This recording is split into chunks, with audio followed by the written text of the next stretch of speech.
your Fuhrer. The people bought the utopia and were totally enslaved.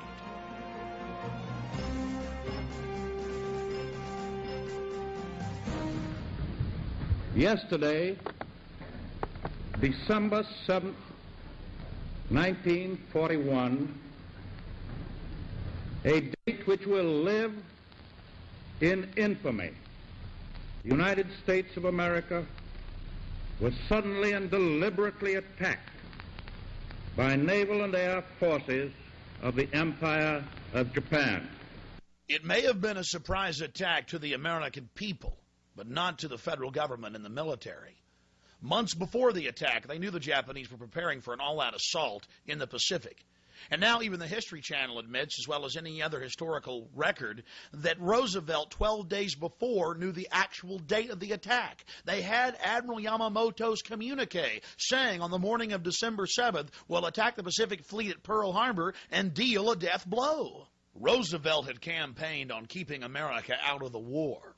But his backers had been funding the Japanese war machine for years, as well as funding and encouraging Hitler's blitzkrieg. They needed a global crisis to bring in a global government and the birth of the United Nations. That's why 6 months before the attack on Pearl Harbor, Roosevelt had the Naval Command remove the code-breaking machines from Pearl Harbor, as well as dismantle the radar. They had to have the crisis to create this global system of tyranny. Think of the dastardly deed they had committed, leaving our troops, our sailors, our boys to die. You see, the global elite had attempted to create a League of Nations at the end of World War I. World War II had to be bigger and on a larger scale, so the people would say, give us a global government to protect us from these horrible wars.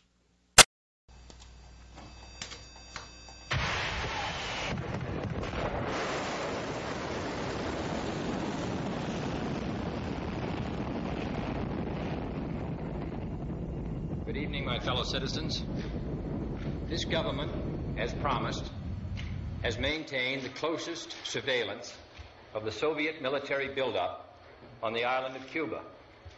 Within the past week, unmistakable evidence has established the fact that a series of offensive missile sites is now in preparation on that imprisoned island. The purpose of these bases can be none other than to provide a nuclear strike capability against the Western Hemisphere. In the early 1960s, the federal government needed an excuse, a pretext to invade Cuba.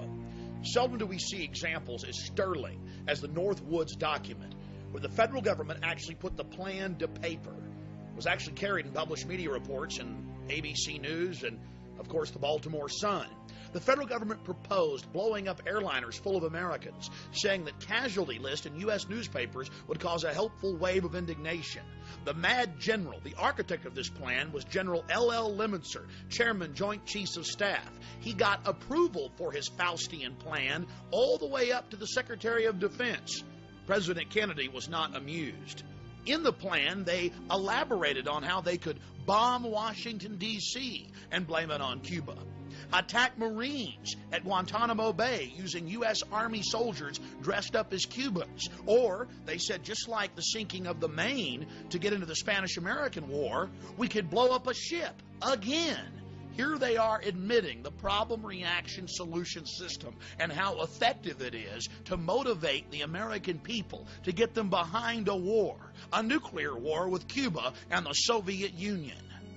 And you didn't believe that the government was capable of hijacking its own aircraft and killing its own citizens.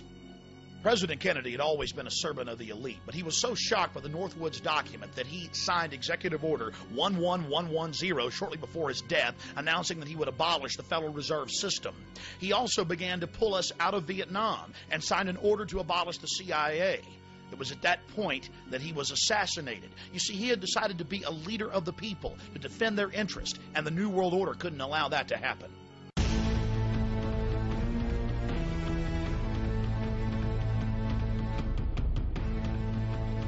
Now you'll see the evidence of the federal government targeting the World Trade Center twice. October 28th, 93, and October 31st, 1993, New York Times, as well as the December 15th Chicago Tribune.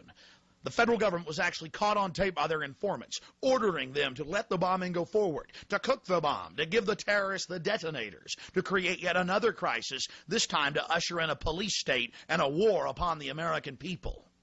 Unlike the Northwoods plan, the FBI actually carried out the attack on the World Trade Center in 1993. They actually hired a retired 43-year-old former Egyptian army officer, Ahmad Salam, and paid him $1 million and gave him real explosives, a detonator, and told him to build a bomb and to give it to the foolish people that he was controlling to allow them to attack the World Trade Center complex.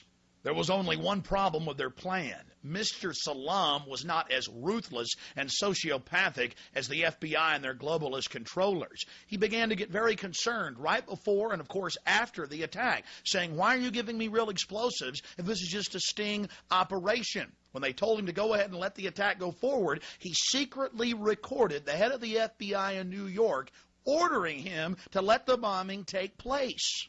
It's very important to understand that all the evidence you just saw is documented, 110%. It is part of the public record. The FBI admits it, but the media wrote a few stories about it. There were a couple of nightly newscasts. It was never heard of again. But unlike Pearl Harbor, where the government allowed the Japanese to attack as a pretext for war, the federal government financed and controlled this attack on the World Trade Center to create a system of anti-terrorism, to sic a homeland security system on the American people. There was only one problem. The drivers of the truck didn't park it up against the main support column as they had been ordered to do by Mr. Salam and the FBI. No, my friends, they parked it about a dozen feet away, and so it didn't bring down the building. And in consequence, they didn't get the massive death toll they needed to create the martial law system they were hell-bent on implementing against our constitutional republic and the American people. To the American people's horror, the feds finished the job on September 11, 2001.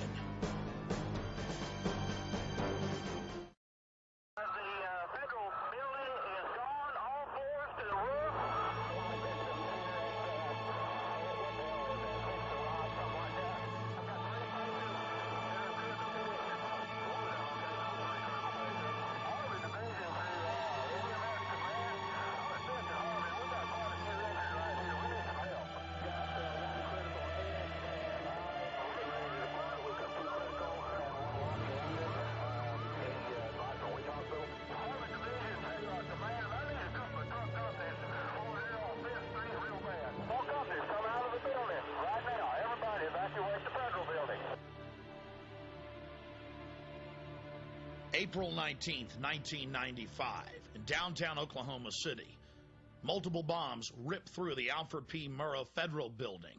And as usual, federal fingerprints were all over this tragic event. Then President Bill Clinton, taking his orders from on high from the New World Order chieftains, needed a crisis to get his gun control agenda through, as well as his plans for a socialized America. Taking a page out of the Strong Men's Handbook, Bill Clinton knew that a crisis of this magnitude, endless images of mangled children, would pull on the heartstrings of the American people, and they would beg for the Anti-Terrorism Effective Death Penalty Act that he had failed to pass just a year before. The bill absolutely eviscerated massive sections of the Constitution and the Bill of Rights. We've been investigating this tragedy for over 6 years. The amount of evidence is staggering. Let's just hit some of the key points. Now let's get into it. Station that one explosion caused, because here's now what we are starting to learn about the succession, or what someone obviously hoped would be a succession of explosions. The first bomb that was in the federal building did go off. It did the damage that you see right there. The second explosive was found and diffused. The third explosive that was found, and they are working on right now as we speak, I understand, both the second and third explosives, if you can imagine this, were larger than the first. So try to imagine two or threefold happening what we've already seen there. It is just incredible to think that there was that much heavy artillery that was somehow moved into the downtown Oklahoma City Federal Building. Two other explosive devices were found that were not detonated, and they were larger than the first. I think he said another bomb. Oh my God, another bomb. We just saw, if you were watching there was a white pickup truck backing a trailer into the scene here. They're trying to move people out of the way so they can get it in. Appears to be the Oklahoma County Bomb Squad. It's their bomb